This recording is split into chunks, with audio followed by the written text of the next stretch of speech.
Em nome do Pai, do Filho e do Espírito Santo. Amém. Vinde, Espírito Santo, enchei os corações dos vossos fiéis e acendei neles o fogo do vosso amor. Enviai o vosso Espírito e tudo será criado e renovareis a face da terra. Oremos. Ó Deus, que instruístes os corações dos vossos fiéis, com a luz do Espírito Santo, fazei que apreciemos retamente todas as coisas, segundo o mesmo Espírito, e gozemos sempre da sua consolação, por Cristo, Senhor nosso. Amém. Santa Maria, Mãe de Deus, rogai por nós. Em nome do Pai, do Filho e do Espírito Santo. Amém. Olá, meus irmãos, a paz de Jesus, louvado seja o nosso Senhor Jesus Cristo, para sempre seja louvado. Meu nome é Fábio Fernando Cristo e eu administro esse canal Tesouro no Céu. É com muita alegria que eu venho aqui partilhar das riquezas que a Igreja Católica tem. Quero falar para você que se você não é inscrito nesse canal, se inscreva no canal, deixe o seu joinha, o seu gostei, compartilhe nossos vídeos, pode publicar nas redes sociais que nem Facebook, Instagram, Twitter. Eu não tenho essas mídias sociais, eu só uso o YouTube e o WhatsApp, mas você que tem, você pode usar isso à vontade, os vídeos do nosso canal. Nós temos um objetivo audacioso, levar a maior quantidade de pessoas possível ao céu. Okay? Esse é o objetivo desse canal. O objetivo desse canal é partilhar, fazer com que as pessoas descubram o tesouro no céu, que é Jesus, o nosso sumo bem, nosso único bem, nosso maior bem. Então, meus irmãos, fica o convite para você, se sinta à vontade, se você quiser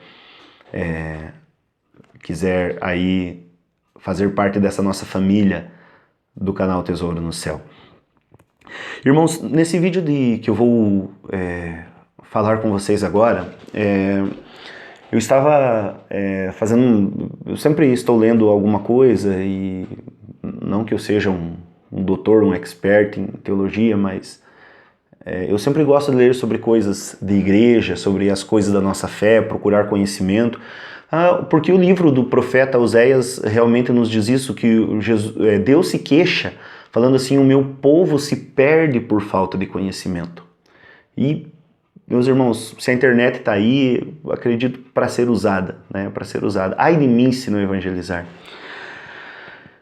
E me chamou muita atenção esses dias, numa leitura que estava fazendo sobre do catecismo, me chamou muito a atenção o parágrafo 1387. O parágrafo 1387 é um parágrafo que fala sobre a Eucaristia.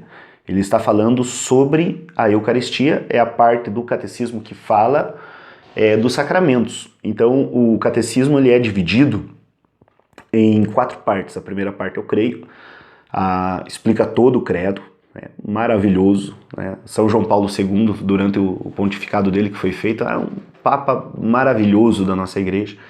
Aí a segunda parte é a parte que fala sobre os sacramentos, a terceira parte que fala sobre os 10 mandamentos e a quarta parte que fala sobre a oração. Então é essa divisão que nós temos no catecismo. Aqui é uma parte da segunda parte do catecismo, okay? Que fala sobre os sacramentos, sobre a Eucaristia. A Eucaristia, ela é o sacramento dos sacramentos, ela é o maior sacramento que tem na igreja.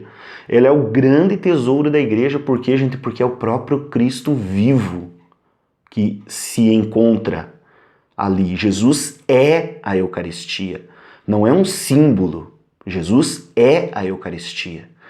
Quando Jesus, na Santa Ceia, ele falou para os discípulos, disse: tomai e comei todos vós, isto é o meu corpo. Ele não disse isso parece ser, isso lembrará o meu corpo. Não, isso é o meu corpo. E ao longo da história da igreja, a gente pode perceber que existiram, meus irmãos, vários milagres eucarísticos. O mais conhecido deles, o de Lanciano, em que Jesus realmente prova isso. Nós sabemos que nós temos os maiores milagres, as coisas que mais desafiam a ciência, hoje estão todas dentro da Igreja Católica. Okay? Entre eles, os milagres eucarísticos. Bem,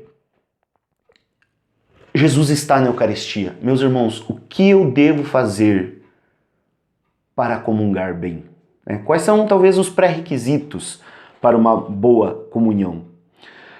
Meus irmãos, então para isso, claro, catecismo, né? O catecismo é esse livro aqui maravilhoso, estou com ele aqui em mãos, né? Um livro católico, você tem que ler esse livro. Se você que é católico, você tem que ler esse livro. Esse livro é maravilhoso, é santo. E para nós católicos nos firmarmos na nossa fé, porque aqui está a verdade. Aqui na Bíblia está a verdade, no magistério, na doutrina, na tradição, na palavra de Deus. Aqui se encontra realmente a verdade. E a igreja, ela é coluna e sustentáculo da verdade, conforme nos fala São Paulo.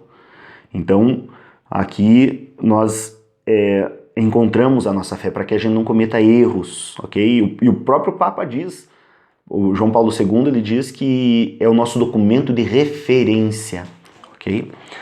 Então, a primeira coisa, claro, que eu tenho que fazer para...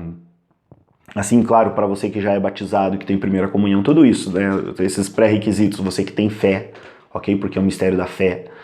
Então, claro, meus irmãos, o primeiro requisito que tenho que ter para comungar é estar em estado de graça santificante. O que é isso, meu irmão?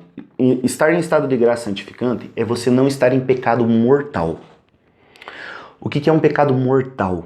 Gente, um pecado mortal é um pecado que nos priva da graça de Deus, nos separa da graça de Deus. Não é Deus que se separa da gente. Somos nós que nos separamos de Deus por nossa livre vontade. Então ele é um pecado que atinge direto os 10 mandamentos. Por exemplo, quando eu estava rezando aqui para preparar esse vídeo, meus irmãos, porque claro, tem que ser feito em oração, com preparação, não é feito, nenhum vídeo aqui no canal é feito assim, desculpe, entre aspas, na louca, meio às pressas, não, ele é rezado, ele é preparado. Então, quando eu estava rezando, Deus me colocava, eu sentia no coração para partilhar sobre a questão do 6º mandamento, que é o mandamento não pecar contra a castidade. O que é um pecado mortal? Um pecado mortal é um pecado que afronta diretamente os 10 mandamentos da lei de Deus. Okay? Ele vai contra os 10 mandamentos. Então, por exemplo, eu sei que... vou pegar o exemplo aqui do pecado, da masturbação, por exemplo. A pessoa, os 3 requisitos para um pecado grave é esse. A pessoa, primeiro, ela tenta contra uma falta grave. É uma falta grave, ou seja, nós temos no catecismo falando justamente sobre isso, né? Só para, se você quiser pesquisar, está lá no parágrafo 1857 do catecismo, que fala sobre isso, que define as 3 condições do pecado mortal. Que tem que ter essas 3 condições ao mesmo tempo para ser pecado mortal, ok? Então, primeiro, pecado mortal, todo pecado que tem como objeto uma matéria grave. Primeiro, matéria grave, vai contra os 10 mandamentos. Segundo, que é cometido com plena consciência, ou seja, eu sei que é pecado, mas mesmo assim eu vou lá e cometo. Eu sei que é grave, eu sei que é pecado e eu tenho a liberdade de cometê-lo. Então essa é a terceira condição que fala o catecismo, é cometido com plena consciência e deliberadamente. Ok? Então esse é um pecado grave, né? Por exemplo, eu sei que matar é um pecado. Então eu sei que é pecado, eu vou lá e mato por minha vontade, sabendo que é pecado. Então é pecado também. É um pecado grave, ele nos priva da graça de Deus, meus irmãos. Ele é terrível o pecado mortal. Então a primeira coisa que a gente tem que ter, gente, se estamos em pecado mortal, não podemos comungar. Não pode comungar. O catecismo aqui ele é muito claro, por exemplo, no parágrafo 1385, quando ele diz assim: quem está consciente de um pecado grave, pecado mortal, deve receber o sacramento da reconciliação antes de receber a comunhão. Então, primeiro o sacramento da reconciliação, depois o sacramento da comunhão. Então, a primeira condição para você comungar é você não estar em pecado grave, ok, meus irmãos? E aqui, por isso que também você lê a parte do catecismo que fala sobre os 10 mandamentos, é extremamente importante para você saber o que é pecado e o que não é pecado. Tem gente que não é fácil ser católico, meus irmãos. Não é fácil ser católico, a gente tem que lutar contra a carne da gente. né? É uma luta dura, é preciso, por isso que nós temos que se fortalecer na oração, nas obras, né? No jejum, na leitura da palavra, no catecismo, em tudo isso. Outra coisa que me chamou a atenção aqui, gente, sobre a questão da comunhão, foi o seguinte. Então, no parágrafo 1387, diz assim: a fim de se prepararem convenientemente para receber este sacramento, os fiéis observarão o jejum prescrito em sua igreja. O que é o jejum prescrito? Bem, o Código do Direito Canônico, eu não me lembro bem certo o cânon que fala, mas se não me engano lá pelo número 690, o Código do Direito Canônico diz assim, que eu tenho que ter um jejum pelo menos de 1 hora, o jejum eucarístico é 1 hora antes da comunhão, sabe? Ele não fala que é 1 hora antes da missa, o Código do Direito Canônico, ele fala que é 1 hora antes da comunhão, ok? Mas pelo menos foi assim que eu entendi. Eu não sei se alguém aí quiser, talvez, fazer algum comentário embaixo sobre isso, mas também não custa nada a gente se preparar para que a gente fique sem comer 1 hora antes da missa, né? Não custa nada. É uma questão de hábito, né? Uma questão de nós nos organizarmos realmente, termos um pouco mais de disciplina. Então, o Código do Direito Canônico fala isso, pelo menos 1 hora antes da comunhão, ok? Então é o chamado jejum eucarístico. Aí diz assim também, aqui que me chamou muita atenção e que eu quero falar bastante com vocês aqui sobre isso,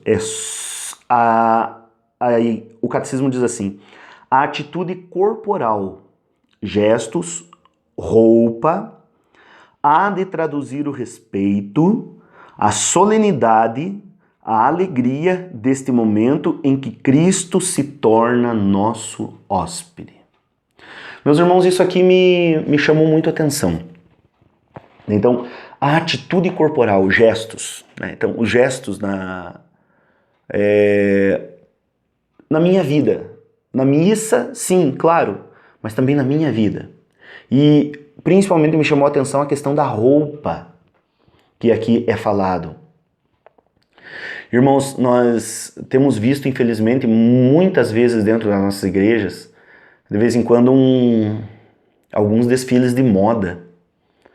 Tem gente que se enfeita para ir para a igreja ou vai com roupas que não cabem à realidade da igreja. Desculpa eu falar aqui, né? A intenção é agradar a Deus, não é agradar os homens, esses vídeos, ok?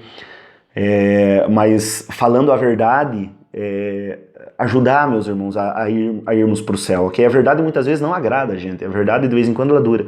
Esse tempo eu estava na missa, eu não tive como reparar, desculpe, meus irmãos, não tive como reparar mesmo. Tava um homem lá na missa, bermuda jeans, aqui na nossa região ainda é frio, era uma missa de manhã, era 8 horas da manhã, bermuda jeans, camisa regata, chinelo de dedo. Meus irmãos, isso não é roupa de ir na igreja, isso não é roupa de ir na missa. De vez em quando a gente percebe na roupa das mulheres uma roupa extremamente colada, como diz o Anderson Reis, né, só não é mais justa a roupa no corpo do que a justiça divina. Como diz o Padre Paulo, né, parece que foi feito no ateliê do capeta. Irmãos, eu já ouvi de homens de igreja que falaram isso, que partilharam comigo isso, que eles viram uma mulher mal vestida na igreja, mostrando o corpo, assim, com roupa apertada, e eles saíram da igreja, foram para fora para se masturbar. Hoje em dia, infelizmente, no nosso meio, o pessoal diz assim, né? Ah, mas aí a culpa foi da pessoa que é impura, tal, tudo isso. Sim, foi a culpa, a pessoa que cometeu o pecado, ela tem culpa no pecado, ela cometeu deliberadamente. Mas a pessoa que se vestiu, que foi ocasião de queda, também tem culpa, meu irmão. Também tem como, não adianta dizer que não tem culpa, que tem culpa. Eu sei que também que para as mulheres, muitas vezes, para mulheres e para homens, é difícil hoje, muitas vezes, você ir numa loja e você achar uma roupa decente. Né? Hoje, parece que loja de roupa virou padaria, né? Você só acha calça rasgada, né? Calça decente você não usa, né? Desculpa falar assim, mas veja, veja bem, meus irmãos, o que os santos falam sobre isso? Bem, primeiro, o catecismo está falando isso. A atitude corporal há de traduzir o respeito que eu tenho por Jesus Eucarístico, a solenidade. Eu vou receber o rei. Como que eu vou me apresentar diante do rei de qualquer jeito? Claro, você não vai lá tudo emperiquitado, não, você vai modesto, de uma forma modesta. Mas vá vestido de uma forma decente, sem mostrar demais o corpo, sem camisa sem ser muito apertada, calça sem ser muito apertada, mini saia, gente, isso dentro da igreja é uma questão ridícula. Eu lembro de uma frase de Nossa Senhora em Fátima. Nossa Senhora em Fátima disse assim: virão modas que hão de desagradar muito a Nosso Senhor. Quando Nossa Senhora falou isso, gente, em 1917, há 102 anos atrás, Nossa Senhora disse: virão modas que hão de desagradar muito a Nosso Senhor. A gente está vendo as coisas por aí.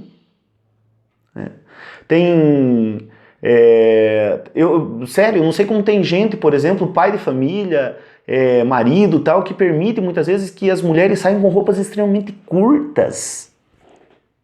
Ah, mas Fábio, você está sendo muito moralista, não sei o que lá. Meus irmãos, aquilo que eu disse num vídeo aqui do canal já, é melhor a gente subir quadrado para o céu do que a gente descer redondo para o inferno. Essa nossa vida é passageira. Outra coisa, São Padre Pio de Pietrelcina, ele disse uma frase assim, que as carnes que estão mais à mostras são as que mais queimarão no inferno. Ô, meu irmão, é sério. Não é brincadeira. Não é brincadeira. Então, missa, gente, não é desfile de moda. Claro, se vista bem, mas se vista com modéstia. Você, mulher, se vista de uma forma decente, de uma forma adequada para ir na igreja. Você, homem, também, de uma forma decente, de uma forma adequada, de uma forma que não seja uma forma que atice a sexualidade no outro. Então que o centro da missa tem que ser Jesus. Não só tem que ser, Jesus, mas tem que ser Jesus, não pode ser o teu corpo. Eu lembro uma vez, meus irmãos, num retiro jovem, que nós participamos, numa cidade aqui, eu não vou mencionar, claro, fica chato, mas... E ainda, gente, era um encontro sul-brasileiro de jovens, faz bastante tempo isso já. Mas eu lembro que nós fomos um pessoal aqui da nossa diocese para uma outra cidade, e na nossa frente tinha uma mulher que se vestiu com um vestido um vestido assim, colado, né? Que nem, volto a dizer, o Padre Paulo Ricardo, né? O ateliê do capeta. E nós estávamos no momento de adoração. Então estava Jesus Eucarístico, lá na frente, né, nós adorando Jesus, e estava aquela mulher com aquele corpo lindo, né, porque claro, o corpo da mulher, o corpo do homem, ele é lindo, meus irmãos, foi Deus que criou, foi Deus que fez. E daí estava Cristo Eucarístico ali, aquela mulher com aquele vestido extremamente sensual também na nossa frente, atrapalhando. Daí o meu colega que disse assim, ó, a gente vê Deus e o capeta aqui na frente da gente. Porque... Por causa disso, não que vê o capeta, mas o demônio usa daquilo para tentar. A gente já tem a concupiscência da carne, que são as tendências nossas da carne de cair em pecado. Mas então a gente fala para isso, né? Homens, se vistam com decência. Mulheres, se vistam com decência para ir na casa de Deus. A casa de Deus não é praia. A casa de Deus não é desfile de moda. A casa de Deus não é lugar para exibicionismo. O costume que se tinha na igreja antes, que hoje infelizmente meio que se perdeu, alguns estão retomando, das mulheres usarem véus. Meu irmão, o véu, o sentido do véu que tinha é lindo, é maravilhoso. Por quê? Porque a mulher, ela cobre a sua beleza, o seu cabelo, a sua beleza, para que as pessoas prestem atenção em Cristo Eucarístico. Então, Não estou pedindo que você use véu, não é isso. Se você quiser usar também, você, claro, tem a liberdade, não é proibido na igreja isso. É bom que as pessoas saibam, mas que possamos com modéstia nos vestir para receber o Senhor, ok? Para esse momento em que Cristo se torna nosso hóspede e que não sejamos ocasião de queda. Meus irmãos, quem come e bebe sem distinguir o corpo e sangue do Senhor, come e bebe a sua própria condenação, nos exorta São Paulo. Sejamos mais piedosos ao comungar o corpo de Cristo. Deus abençoe você, meu irmão. Que a paz do Senhor esteja sempre convosco, hoje e sempre. Amém. Em nome do Pai, do Filho, do Espírito Santo. Amém.